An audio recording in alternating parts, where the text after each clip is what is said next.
Hi everyone, for today's video I made some mini manicure or pedicure bath bombs. So first of all I thought I would show you some photos of the finished product. I was really happy with how they turned out considering it was my first attempt. So I'll put all the ingredients that I used in the description box, but I've also included it in the video because I recorded myself making them. So I thought it would be fun to put together a cost analysis slide. So bearing in mind I didn't use up all of those ingredients, so they came out quite inexpensive. So I found these really groovy little silicone moulds and I thought they were the perfect size for kind of like a mani pedi bomb. And then I have heaps of dried flowers from the garden, including lavender, marigold and chamomile, and I'm also using some eyeshadow pigments. So first of all, I'm measuring out my dry ingredients.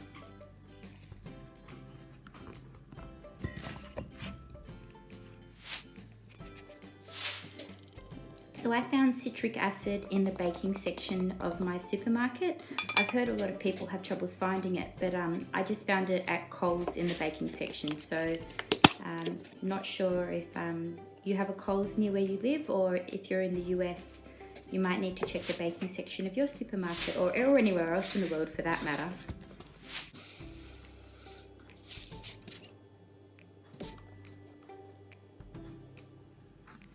So once I measured out my dry ingredients, I gave them all a really good stir. So I was actually stirring this for about 5 minutes off camera, but I only recorded a little bit of it. So now it's time for the wet ingredients. So the one thing I learned from doing, this was the first attempt, is I used too much water. So a teaspoon of water diluted the food colouring too much. So the further batches I did in the other colours that come up in the video, I used half a teaspoon of water to like 10 drops of food colouring, and they came out a lot brighter. So that's just something to bear in mind when you're making it. And I'll put that in the description box as well, like how I modified the recipe to make it work. So here's the cool colour chart on the back of my food colouring. I was really interested in making, you know, vibrant sort of pastel colours because I really love that sort of unicorn coloured look, and I thought it'd be really fun to do pastel. So I started off with purple.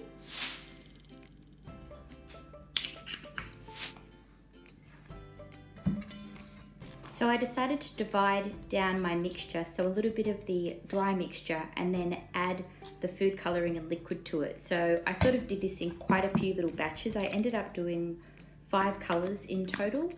So this also meant that if I stuffed up a batch, I didn't stuff up the whole lot. But as it turned out, they all worked in the end. So that was really quite cool. It must mean it's a good recipe.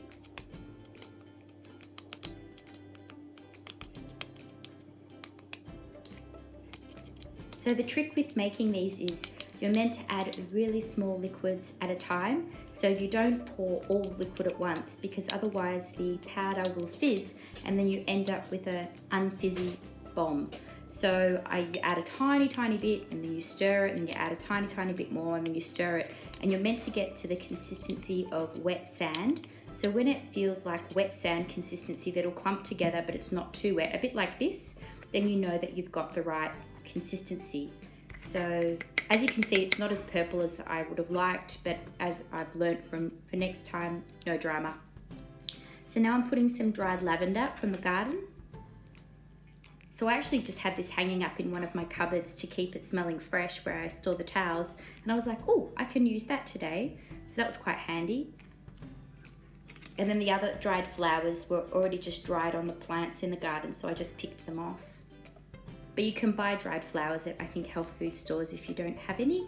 So this step is really important. You have to like pack it in, like really pack it in as tightly as you can, because otherwise it won't set and it'll crumble.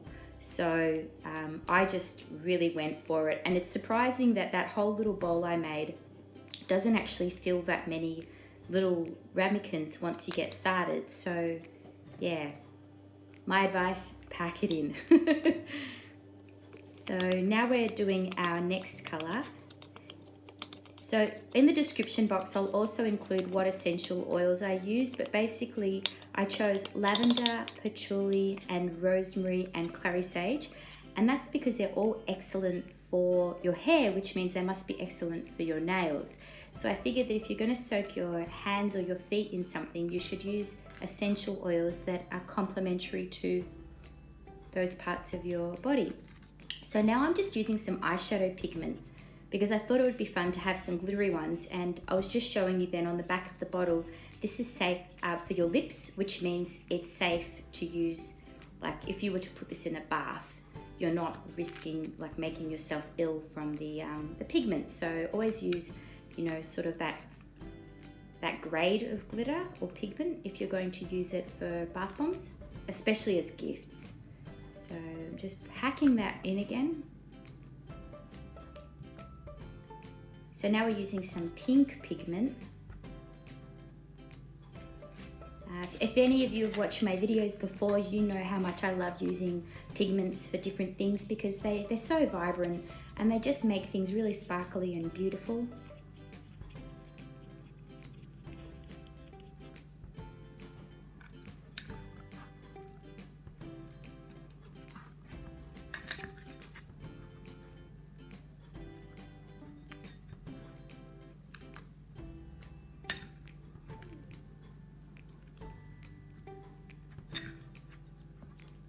So a bit of this was an experiment because I'd never made these before, so I wasn't sure what was going to turn out well and what wasn't. So now I've got some marigold flowers from the garden, and I've put them in the bottom, and then I'm filling up the mold. So I also did a bit of research, and I made sure to use flowers that are safe, like they're not poisonous. So marigolds, lavender, and chamomile are all safe flowers, and they're often used in, you know, essential oils or skincare products. So they're not going to give me any kind of a breakout or a skin irritation, which is for the best. So just bear that in mind when you're making them, if you decide to recreate this recipe. And I'd love to hear if you do in the comments box. Let me know if you decide to try and make these and how they turn out. I had excellent fun doing this, and I'm definitely going to do it again because they just turned out so beautiful. So now I've got my wet sand texture again. Out of all the colors that I made, this was my favorite. So this was meant to be aqua, and it turned out kind of a greeny aqua, but I just love the color. I think it's so beautiful. So I put a little fresh flower as well to see how that would work. I read that you can actually dry flowers in your oven, but today or yesterday when I recorded this part of the video where I live, it was 36 degrees Celsius, which is way too hot to put the oven on. So I had to settle for what I had. But next year or next time I make this video, I'll definitely dry some flowers in the oven and see how that goes. And I decided to make all the leftover mixture orange or yellowy orange because I asked my partner what he thought, what color was missing, and he said yellow. So I was like, okay, cool, I'm gonna make a yellowy orange color. And then I guess that finishes off that kind of unicorn pastel kind of look. So I decided to make a jumbo bomb with a lot of what was left over, and purposefully to do a demonstration in the bath. But unfortunately the bath demonstration didn't work out very well. But I have got a demo of using one of the smaller ones in a small foot bucket, which I'll show you shortly.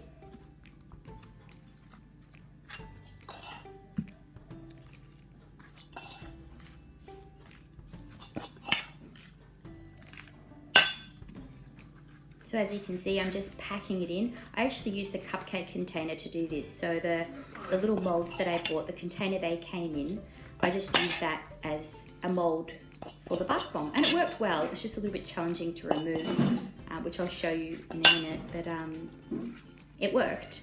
So it shows you don't have to buy molds. You can use things around the house. They just won't perform quite as well. Depending on what kind of mold you choose. Like it can get a bit more challenging to get things out of the mold. So then I left them on my stove just to sit.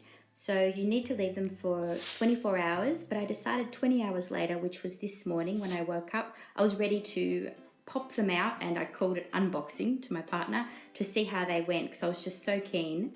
And how pretty is that? So that's a marigold one, and it has patchouli essential oil in it. And then this is the one with chamomile flowers, and it has rosemary oil inside.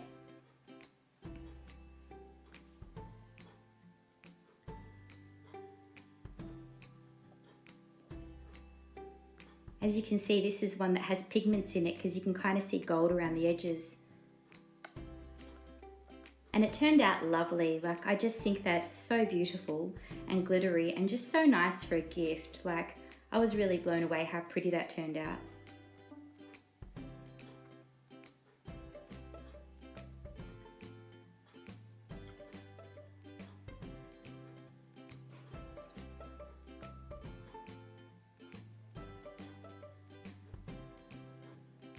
So this one has dried lavender flowers, and the green has lavender oil inside. I actually wrote down all the combinations I'd used so that I'd remember when I used them what I'd put inside them, because, you know, it was quite an epic little sort of day. It took me about an hour to make all of them, in case you were wondering, and it did make a big mess, but I was able to just wipe down my mat and put it on the clothesline afterwards. So these orange ones or yellow ones have clary sage oil and lavender flowers. So I made sure to use oils and flowers that are also complementary. Like, if you were to put these in an oil burner together, they'd smell really nice. So I sort of considered that while I was making these, because I wanted them to be really yummy and enjoyable to use. And then this one had purple pigment, which I thought looked cool, but it wasn't my favorite.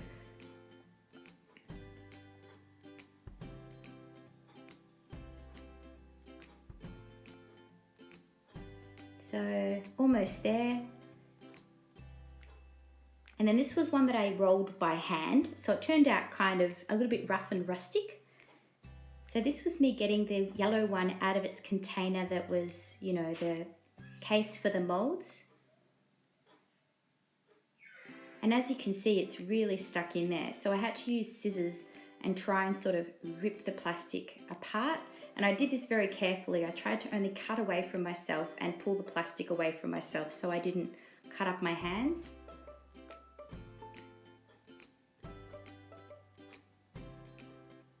And one thing I've read, when you decide to use this for a mani bomb, do it when you've got old nail polish on. So don't do it with clean nails. You do it with old nail polish on, and then remove your nail polish afterward so that you don't absorb too much water into your nails, and you only soak them for sort of 5 to 10 minutes.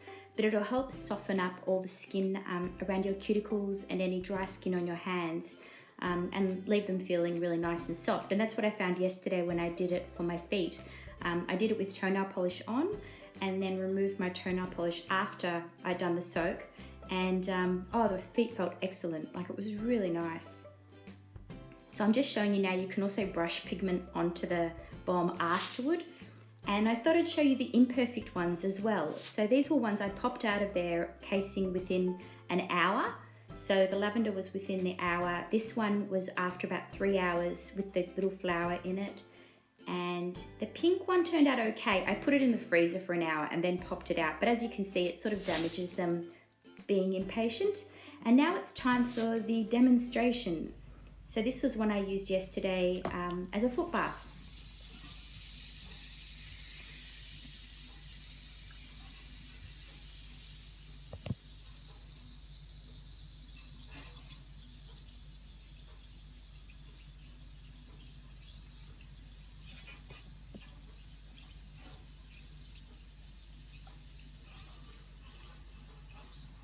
And as you can see, it has excellent fizz.